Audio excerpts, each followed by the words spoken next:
bendición de Dios sea con todos ustedes en esta mañana del Santo Sábado del Señor. Reciban una cordial bienvenida a la casa de Dios.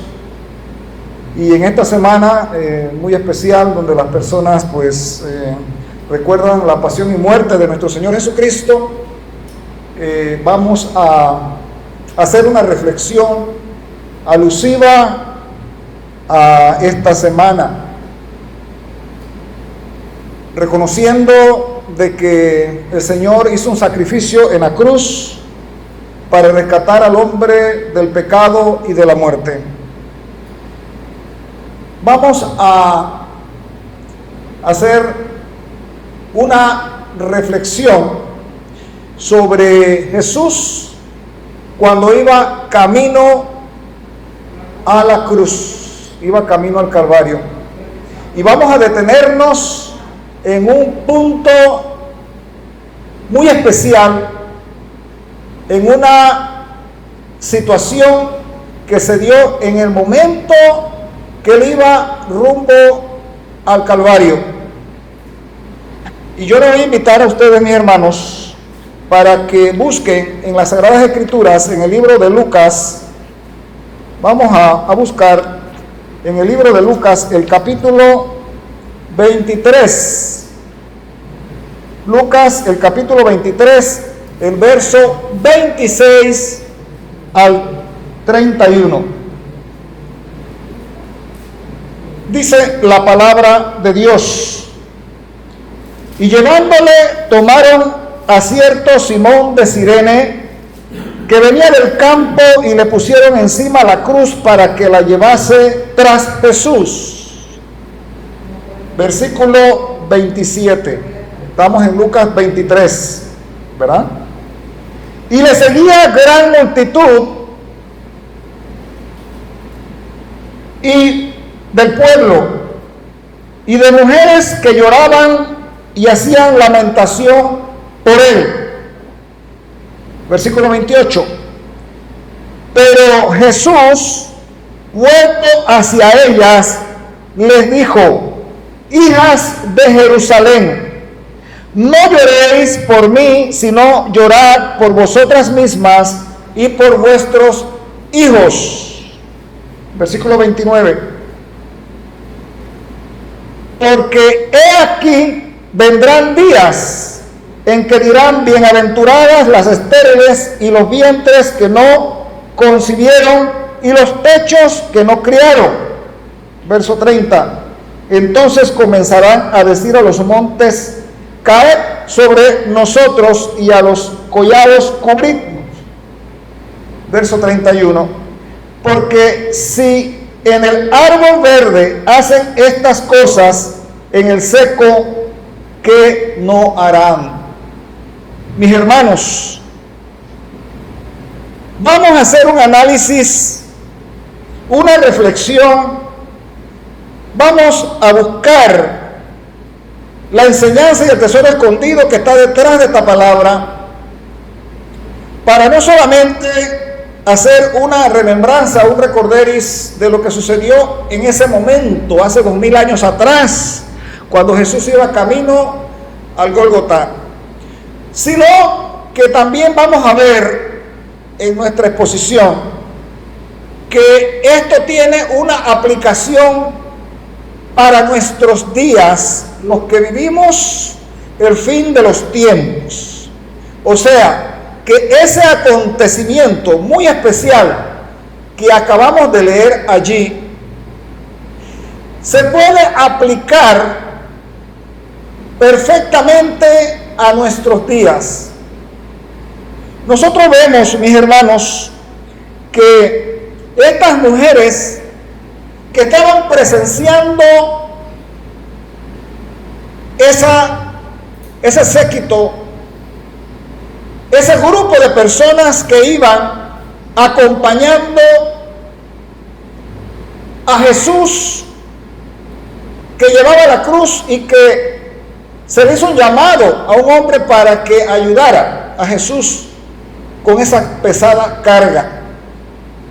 Estas mujeres dice que se presentaron en esa situación que se estaba dando con lágrimas. Estaban llorando, estaban haciendo lamentación por el dolor y el sufrimiento que estaba pasando Jesús en ese momento.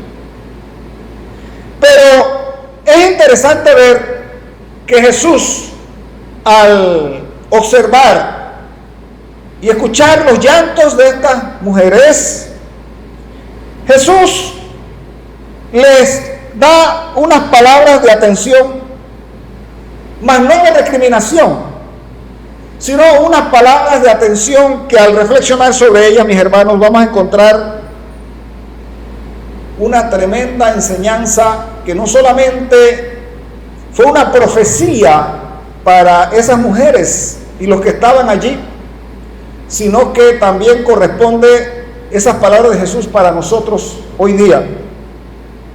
Jesús le dijo: hijas de Jerusalén, no lloréis por mí, sino llorad por vosotras mismas y por vuestros hijos. ¿Y cuál era la razón por la cual Jesús le dijo que no lloraran por él, sino que llorasen por ellas y por vuestros hijos, por los hijos de ella? Jesús da la razón ahí en el versículo 29. Y Jesús dice: porque aquí que vendrán días, está profetizando Jesús ahí, que dirán: bienaventurados los estériles y los vientres que no concibieron y los pechos que no criaron. Bienaventurados. Ustedes saben, mis hermanos, que para esa época el ser una mujer estéril, el no concebir, era prácticamente una maldición, era algo terrible. Pero ahora Jesús le dice que iba a llegar un momento en que el ser estéril iba a ser una bendición. ¿Qué le parece? Y le dan la razón. Entonces comenzarán a decir a los montes: cae sobre nosotros, y a los collados cubrirnos, porque si con el árbol verde hacen estas cosas, en el seco, ¿qué no hará? ¿Qué no se hará? Mire, hermano, aquí Jesús estaba aludiendo a lo que vimos acá en la lectura bíblica de Lucas capítulo 13, donde Jesús se lamenta sobre Jerusalén. Jerusalén, Jerusalén, ¿cuántas veces quise cubriros como la gallina a los polluelos y no quisiste? He aquí que vuestra casa os queda desierta. De seguro os digo que no me veréis más hasta que digan: bendito el que viene en el nombre del Señor. Ahí hay una doble profecía, mis hermanos, en esas palabras, y en las palabras que Jesús está diciéndole aquí, o le está respondiendo a estas mujeres que lloraban. Se refiere a la destrucción de Jerusalén en el año 70. Nosotros vemos, mis hermanos, que esas palabras de Jesús, la destrucción de Jerusalén, se cumplen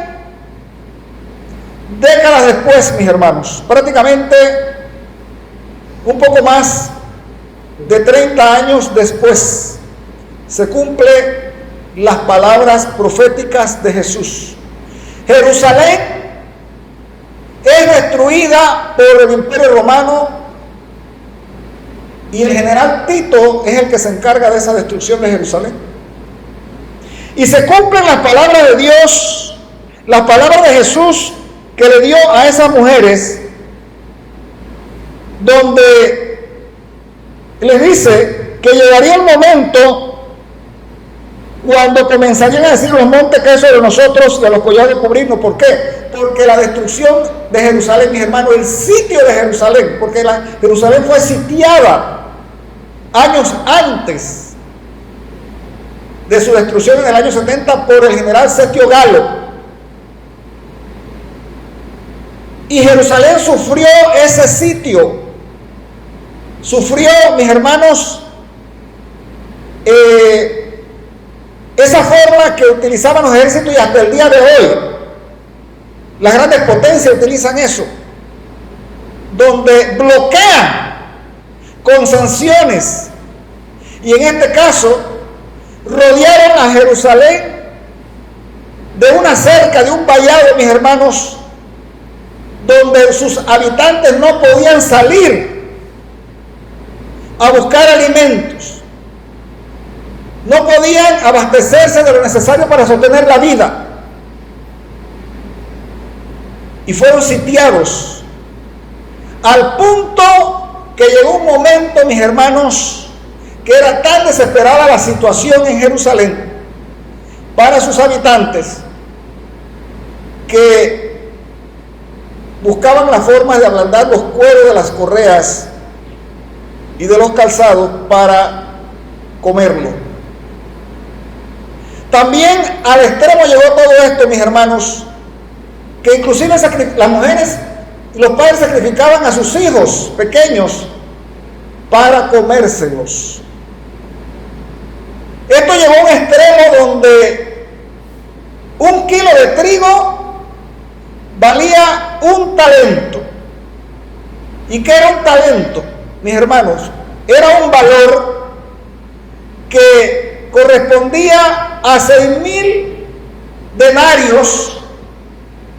Un denario es el pago de un salario de un jornalero de la época. O sea, que 1 kilo de trigo valía 6,000 jornales. ¿Qué le parece, mis hermanos?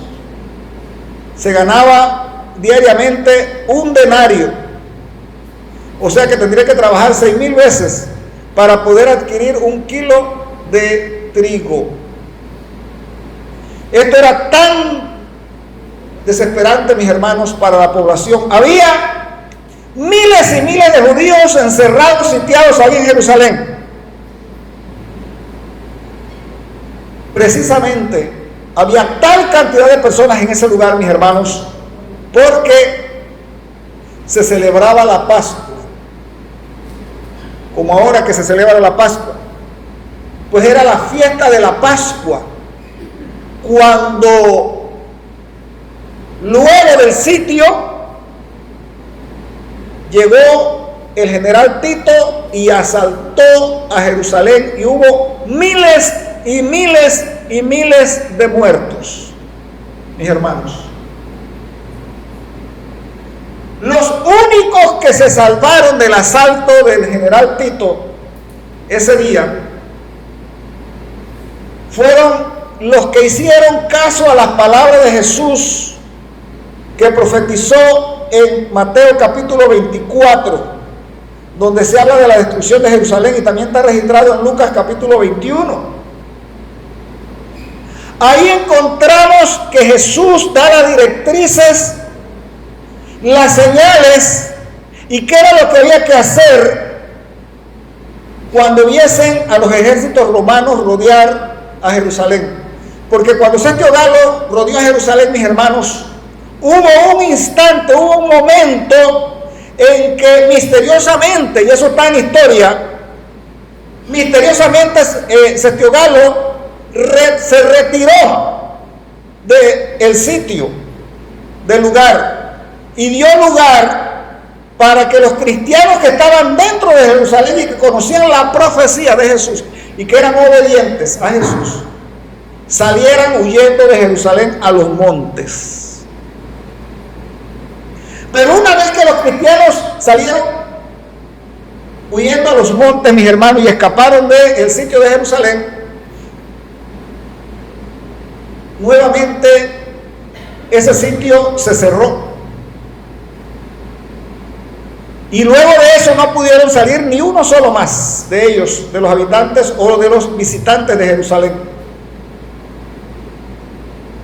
Y vino la invasión definitiva, la de Tito, que asaltó a Jerusalén y destruyó inclusive el templo, de lo cual hoy día solamente queda el muro de los lamentos. Si ustedes lo han visto en televisión o en alguna fotografía, el muro de los lamentos, donde los judíos van a orar allá, el muro de los lamentos. Eso fue lo único que quedó del templo, y la explanada donde estaba el templo, que hoy hay dos mezquitas, la mezquita de Al-Aqsa y el Domo de la Roca, mis hermanos. Y tenemos que esta espantosa destrucción de Jerusalén,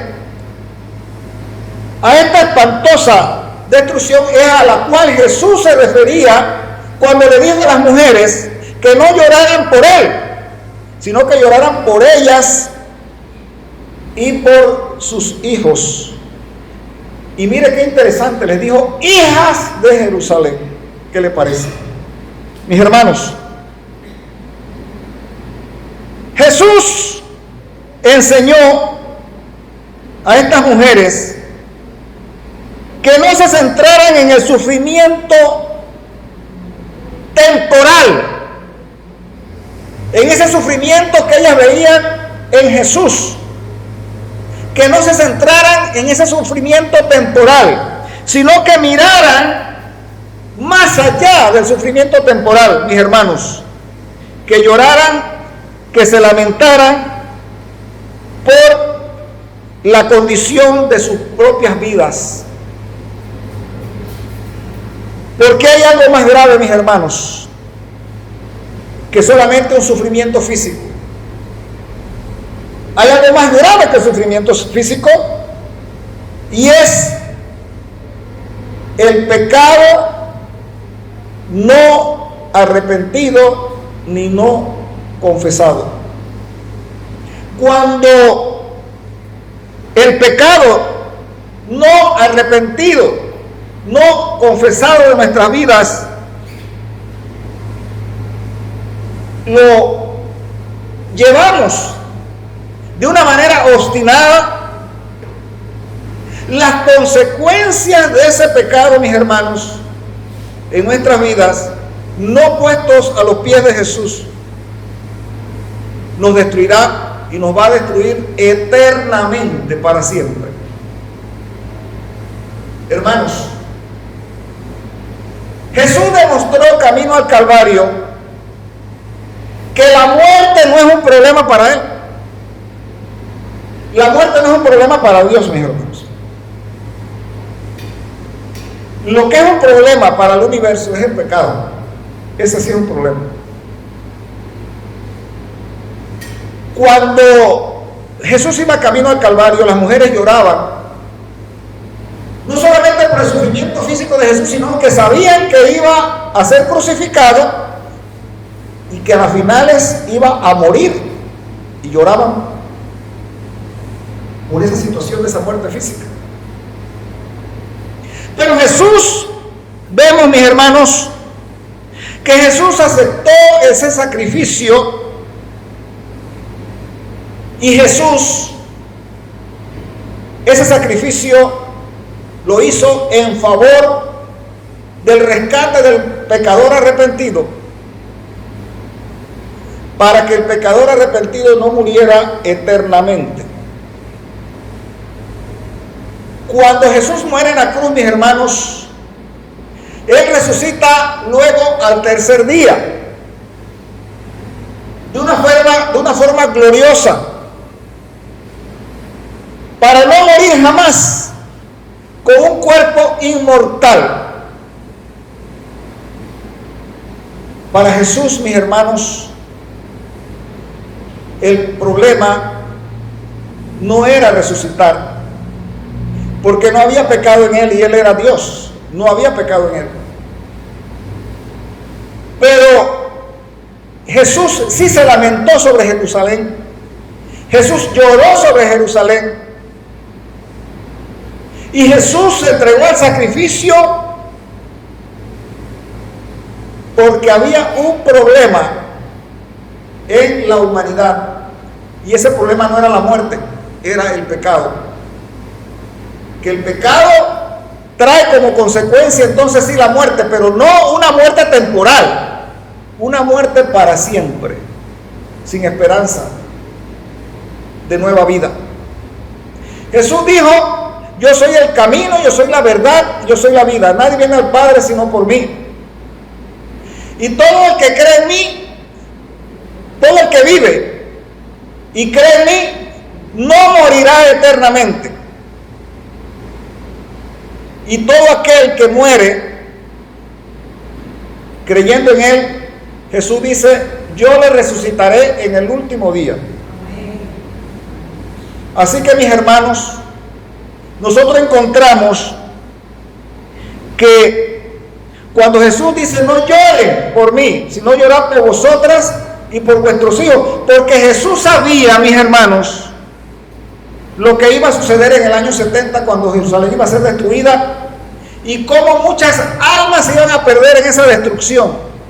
No solamente iban a sufrir la muerte física, sino la muerte espiritual que lleva a la muerte eterna, a la muerte eterna. Mis hermanos, nosotros vemos que no era por sí mismo, por quien Cristo pedía lágrimas, sino por los que rechazaban la misericordia de Dios, dice el deseado a toda la gente, la página 690. Cuando el Señor Jesús en Mateo 24, usted puede leer ese capítulo 24, mis hermanos, donde los discípulos le mostraban a Jerusalén. Desde el monte de los olivos le mostraba la belleza del templo. Y Jesús le dijo, ¿veis todo esto? Os digo que no quedará piedra sobre piedra que no sea removida. ¿Cuándo se cumplió eso? En el año 70, con la destrucción de Jerusalén por el Imperio Romano, General Tito, como ya lo hemos dicho. Y luego entonces, cuando Jesús le dice a los discípulos que no quedaría piedra sobre piedra de ese templo, los discípulos pensaron inmediatamente en la destrucción final del mundo y de la segunda venida de Jesús. O sea, los discípulos pensaron que esa destrucción de ese templo se iba a dar, era ahora en nuestros días cuando Jesús está a las puertas. Y le dicen a Jesús, Maestro, ¿qué señal habrá de tu venida y del fin del tiempo? Y luego Jesús en el versículo 4 de Mateo 24 dice, mira que nadie os engañe, porque se levantarán falsos profetas y falsos cristos, falsos maestros. Y luego empieza a hablar de las guerras, de los rumores de guerra, de los terremotos y de las señales. Pero Jesús luego va entonces a dar una descripción de los antecedentes que habrían de suceder como señales para los discípulos y los cristianos, para que tuviesen apercibidos de cuándo tenían que huir de Jerusalén para no ser muertos con la invasión romana de Tito. Jesús luego más adelante dice, cuando veáis en el lugar santo la abominación desoladora del que habló el profeta Daniel, entonces, ¿verdad? Los que tengan idea dice, huyan a los montes. Era el momento de salir huyendo y de no regresar a Jerusalén. Ustedes lo pueden leer ahí en Mateo 24.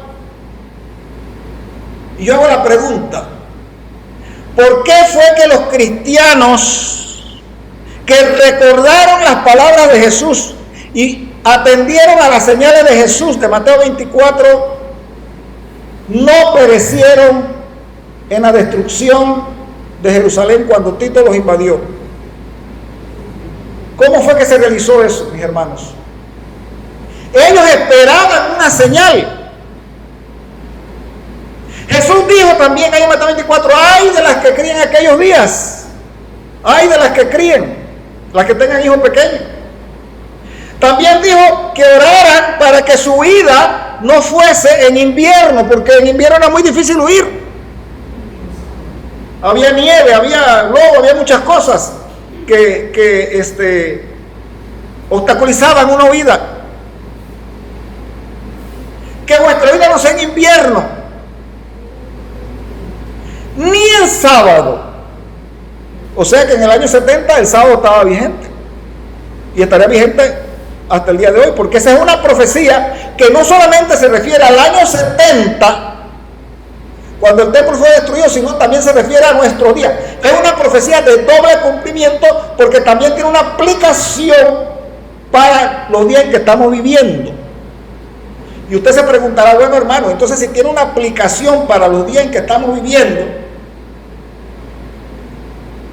y nosotros somos cristianos y tenemos la palabra de Dios y las advertencias y las profecías y las señales para evitar la destrucción final, entonces, mis hermanos, alguien podrá preguntar, ¿cuáles son las señales que Dios nos ha dejado a nosotros? Así como le dejó a los cristianos de hace 2000 años atrás, ahora para nosotros, en la destrucción final, antes de la segunda venida de Jesús, antes de que todo esto finalice, ¿acaso Dios no nos ha dejado instrucciones y señales también como se las dejó allá a los discípulos y a los cristianos en Mateo 24? ¿Será que Dios nos ha dejado así, en el aire, sin señales, sin advertencias? Hermanos, los cristianos de Jerusalén salvaron sus vidas porque primero conocían, habían estudiado, estaban atentos, sabían, no eran ignorantes. Sabían de las señales y de las palabras de Jesús, y en el momento adecuado pudieron actuar conforme a las advertencias que Jesús le había dado para salvar su vida y huir de Jerusalén. A tiempo, en el momento adecuado, a tiempo.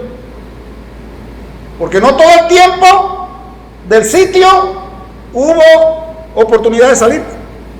Eso fue un momento que se dio, y ellos vieron esto y salieron, y no perecieron en la destrucción cuando vino el general Tito luego. Pregunto, nosotros hoy, si somos ignorantes, si no queremos atender, si voluntariamente nos descuidamos de lo que Dios ha revelado a través de su palabra y de su iglesia, para darnos las señales, para darnos las advertencias de lo que va a suceder en estos días, que la venida de Jesús está a la puerta y la destrucción final de este mundo se va a dar, como dice el libro de Apocalipsis y el libro de Daniel, y el mismo Jesús también lo mencionó en Mateo 24 y Lucas 21 y en el libro de Marcos. Mis hermanos, ¿será que Dios nos ha revelado también a nosotros advertencias? ¿O estamos diciendo, nada, ya yo conozco eso? O yo, bueno, no, sí, yo eso lo he escuchado tantas veces, de que Jesús viene y nunca viene nada. Y yo sé que va a venir. Pues así pensaban muchos de los judíos que perecieron en el sitio de Jerusalén cuando llegó el general Tito en el año 70. Así pensaban. Mira lo que dice aquí Amós capítulo 8, verso 11 al 12. He aquí, vienen días, dice Jehová el Señor, en los cuales enviaré hambre a la tierra. Óigame, vienen días, dice Jehová el Señor, en los cuales enviaré hambre a la tierra. No hambre de pan, ni sed de agua, sino de oír la palabra de Dios, la palabra de Jehová. E irán, dice, mire usted, errantes de mar a mar, desde el norte hasta el oriente, y discurrirán buscando palabras de Jehová, y no la hallarán. Qué tristeza. Hermanos, si usted lee el conflicto de los siglos, el capítulo 1, donde se describe el sitio y la destrucción de Jerusalén, usted va a ver, mis hermanos, que llegó un momento donde es cierto, había hambre de pan, había un hambre física que satisfacer, como dijimos antes, y lo dicen los historiadores, entre ellos Fabio Josefo, que se comían los cueros de las sandalias y de las correas, y aún hasta sus hijos sacrificaban algunos. Y note usted, mi hermano, que había un hambre terrible. Sin embargo, cuando el asunto se puso más difícil, dice que clamaban a Dios y buscaban palabra de Dios. Y dice que muchos se refugiaron cuando fue invadido por Tito en el templo. Muchos judíos se refugiaron en el templo creyendo que el templo los iba a proteger. Buscaban palabra de Dios, buscaban protección divina, pero ya era demasiado tarde. No la encontraron y más bien el templo se les vino encima y no la encontraron. Palabra de Dios no la encontraron. Tenían hambre ya no física, sino hambre de salvarse, palabra de Dios, palabra de esperanza, y no la encontraron. Era demasiado tiempo, el tiempo de gracia se les había terminado. Eso es aplicable a nuestros días, mis hermanos. Mire, la gente hoy día anda tranquila en la calle. Dice que aquí hay crisis por el combustible que subió el día de ayer nuevamente, y que la situación está dura. Pero yo veo los supermercados llenos, yo veo los restaurantes que no cabe un auto más en los estacionamientos, veo los sitios de diversión igual que siempre, las personas pensando en cumpleaños, en fiestas, en la educación de sus hijos, etcétera, etcétera, etcétera. Y yo decía, en nuestro país no hay realmente dificultad. Todavía no se ha sentido aquí una crisis verdadera, mis hermanos. Estamos repitiendo la historia previa a la destrucción de Jerusalén. Y no solamente aquí en Panamá, en el mundo, aunque hay algunos países que están sufriendo ahora más, porque si usted ve algunos vídeos que están en las redes sociales de la situación que en la India, que hay escasez de combustible, mis hermanos, las filas de carros, la gente peleándose por un tanquecito de combustible. En Australia, robando la gasolina de los autos que están estacionados en algún lugar. En Gran Bretaña, o sea, en el Reino Unido, en Europa, las filas de carros. Y le voy a decir algo, mis hermanos, ya se está hablando de encierros. Se está hablando de personas que de sus trabajos van a ser mandados a su casa, para que desde su casa trabajen allá de manera virtual para ahorrar combustible. Se está hablando de que se van a despedir a muchos de los trabajos. Hay un caos. Todo el mundo creía que los Estados Unidos, porque era la primera potencia mundial, y así como llegó a Libia y fueron en un 2x3 que acabaron con el ejército libio y mataron a Gaddafi, así como fue en Yugoslavia que la partieron en 1000 pedazos, o como fue con Irak, con Saddam Hussein, que a las finales murió ahorcado, y que así como fue aquí en Panamá con la invasión, y como fue en Grenada, y por último en Venezuela, dice que lo mismo iba a suceder en Irán. Y aquí le venimos diciendo, mis hermanos, estamos grabando aquí para el canal que tenemos en YouTube, le venimos diciendo, y usted puede ver, mis hermanos, tenemos año y medio más o menos de tener este canal, y usted puede ver los vídeos anteriores, de meses atrás, de más de un año inclusive, y usted puede ver que en base a la palabra de Dios y a lo que Dios ha revelado, mis hermanos, iglesia, ya hablábamos de estas cosas que están pasando hoy día. No porque seamos superiores o seamos profetas, nada de eso, porque somos pecadores y necesitamos de Cristo, mis hermanos, porque nuestra vida necesita ser arreglada por Jesús para poder ser dignos del sello de Dios y ser salvos de la crisis final, sino que por estudiar, repetir, escudriñar, buscar, tener hambre y sed de palabra de Dios, hemos amonestado durante todo este tiempo y hemos venido diciendo las cosas que habrían de suceder. porque sea Dios veraz y todo hombre mentiroso. Y la palabra de Dios se cumple, mis hermanos. La palabra nuestra no se cumple. Nuestra palabra, la palabra del hombre, mis hermanos, es una palabra advenediza, una palabra que no tiene un fundamento firme. Pero si usted se fundamenta en la palabra de Dios, créame que usted y yo vamos a ir por buen camino. Hermanos, hoy día decían que eso allá en Medio Oriente, eso era, como dice, un bistec de 2 vueltas. Y inclusive algunos hermanos adventistas, mis hermanos, y predicadores adventistas que he escuchado ahí, que me da a veces indignación, que tienen canales donde miles de seguidores lo están viendo y están suscritos, pero están predicando con la antorcha de la tea satánica, de la falsa profecía, y serán culpables ante Dios por extraviar a miles de personas, aunque se llamen adventistas, mis hermanos. Porque aquí no estamos para complacer una religión, aquí estamos para hacer lo que Dios dice y hablar y repetir lo que el Señor Jesucristo nos dejó a través de su palabra escrita.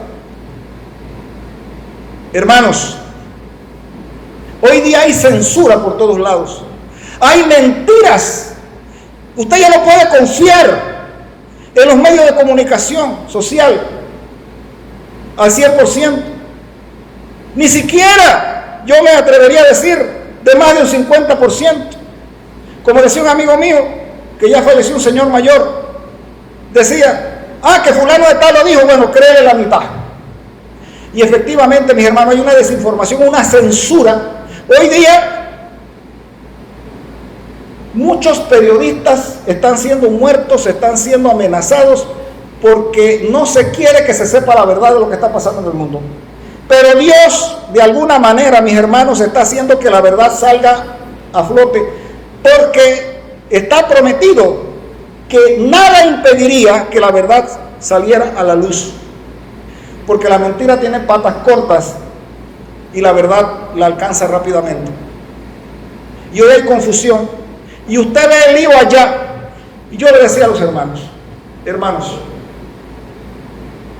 esto se va a formar una situación donde, si ya es el tiempo de Dios, estamos rumbo a un punto donde no hay vuelta atrás, donde no hay retorno.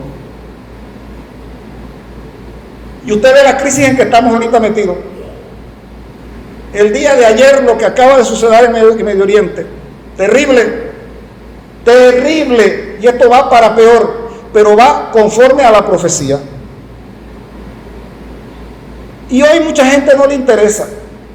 Como le digo, están en sus entretenimientos cotidianos, en sus quehaceres, y ni siquiera se enteran. Algunos dicen, bueno, yo vi en la televisión tal cosa por allá, pero hasta allí.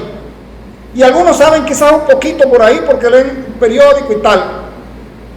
Pero mi hermano, va a llegar el momento, llegará el momento, cuando las multitudes van a querer que se le hable de estas cosas, pero ya va a ser demasiado tarde. Y dice aquí que irán errantes de mar a mar, desde el norte hasta el oriente, discurrirán buscando palabras de Jehová y no la van a hallar. Va a llegar el momento que va a ser demasiado tarde. Hoy es el día aceptable, hoy es el día de la salvación. Dice acá dentro de los últimos días, la página 234, los que ahora no aprecian, estudian ni obedecen la palabra de Dios, la buscarán en vano en el tiempo de angustia. La van a buscar en vano en el tiempo de angustia. Y esto va para los adventistas, mis hermanos. No tan, o sea, la gente de afuera, ok, pero más para los adventistas. Porque Dios le ha dado la oportunidad de conocer y han despreciado, y lo desprecian con su manera de actuar.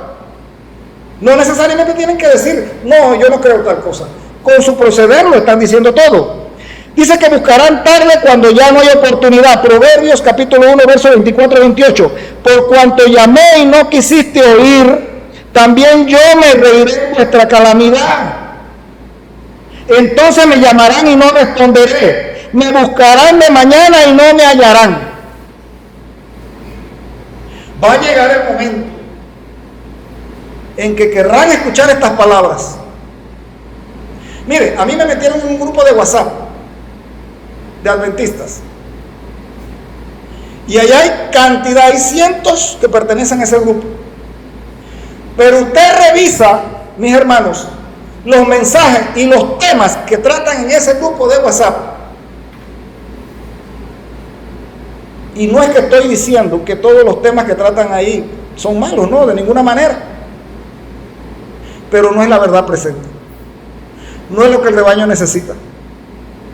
Yo no he visto ahí ni una sola vez alguien que comente lo que está pasando hoy día y lo que ha de venir.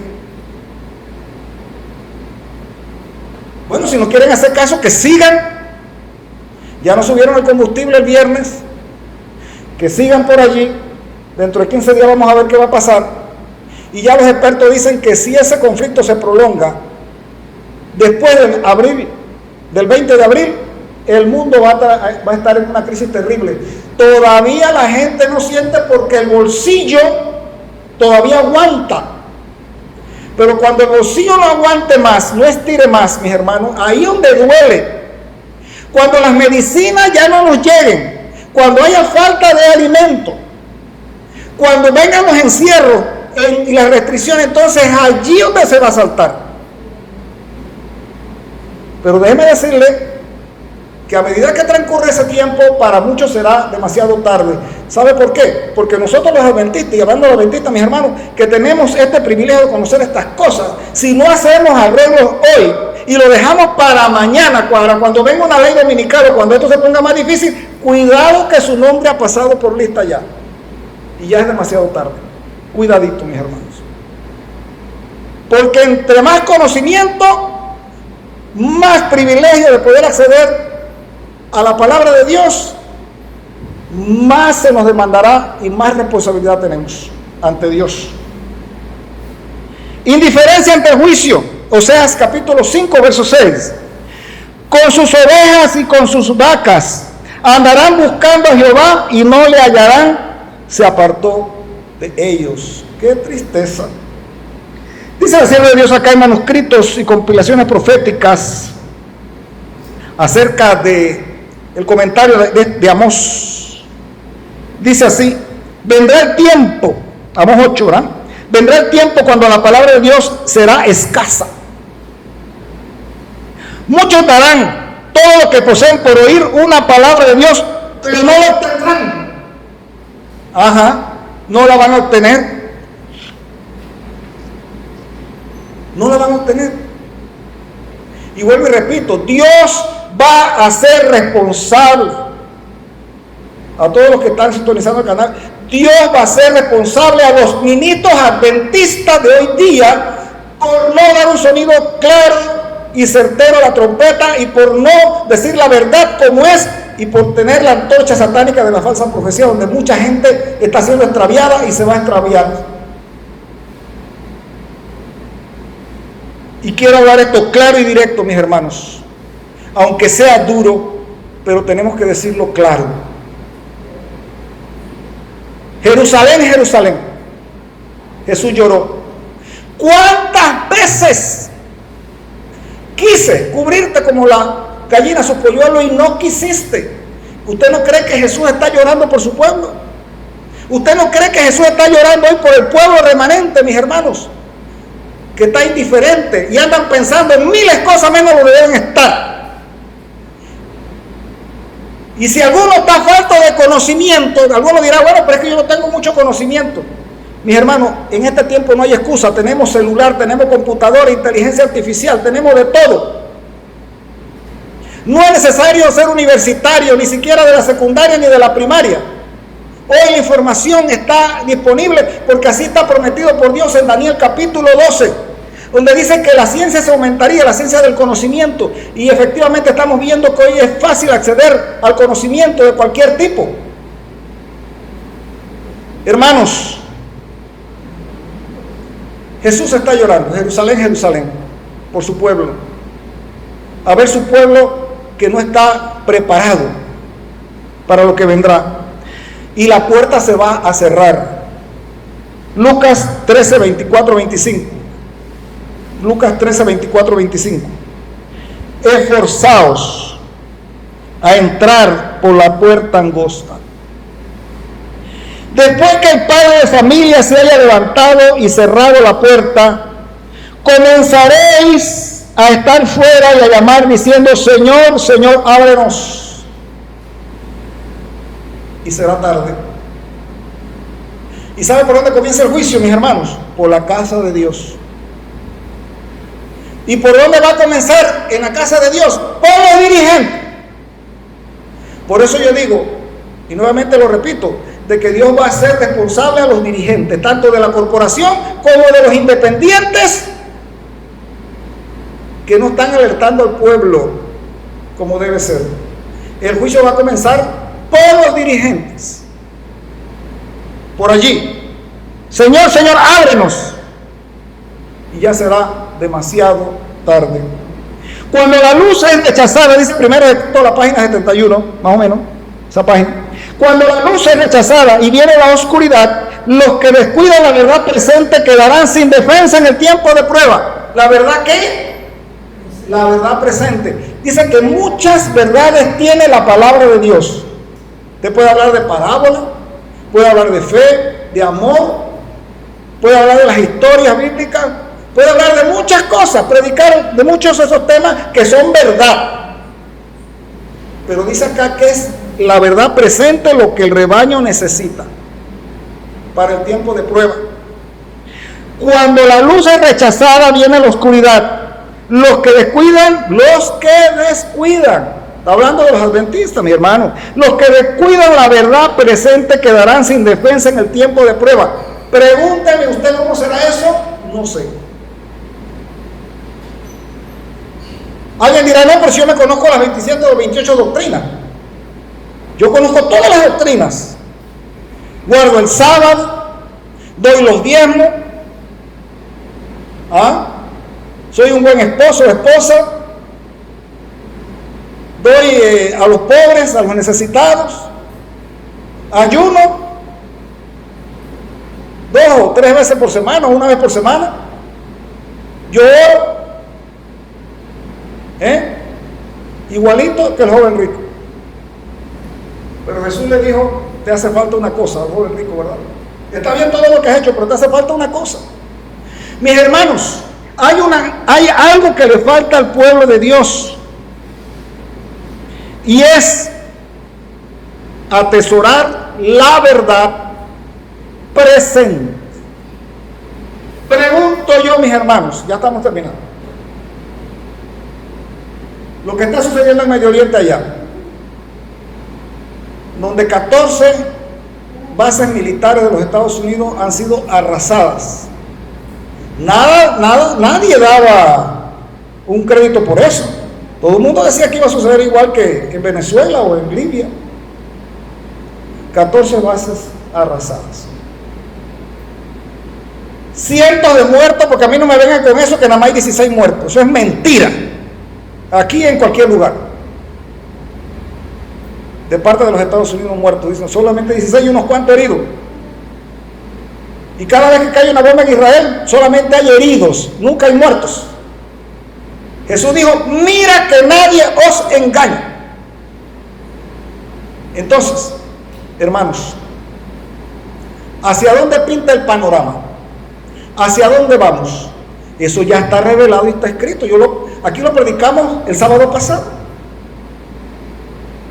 Los Estados Unidos va a ser debilitado, mis hermanos. No es que va a caer, porque va a caer cuando imponga la ley dominical, la marca de la bestia.